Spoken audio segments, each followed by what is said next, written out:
इथे जवळपास वाघ आहे, आपल्याला जोरात कॉल आला. थोडं ते जास्त कॉल वाढायला लागला आणि त्याचा आवाज आल्यावर आम्ही म्हणलो चल जाऊ पलीकडे जाऊ नदीतनं आणि बघू कोण आहे ते. सुरुवातीला थोडीशी भीती वाटली की वाघ म्हणजे आपल्या इथून मागे कधीच वाघ बघितला नव्हता. बाईक तिथेच ठेवले आणि वर रस्त्यावर रोडला आलो. रोडला आल्यानंतर त्यानंतर परत आम्ही तसंच पुढं गस्ती करत गेलो तर अचानक आम्हाला एकदम ताजे ठसे, जे की एक पाय मागच्या बाजूचा आणि पुढचा पाय असा थोडा क्रॉस झालेला होता.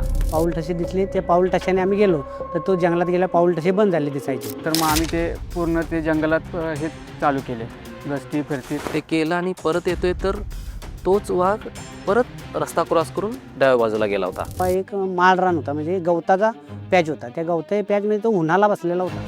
त्याच्यानंतर तो एक 3-4 सेकंद बसलेला होता. त्याच्यानंतर त्याला समजलं की कोणतरी आलं आहे असं, त्यामुळे तो उठून उभा राहिला, बघितलं आणि थोडासा पुढे रस्त्याच्या पलीकडे क्रॉस होऊन झाडीमध्ये गेला.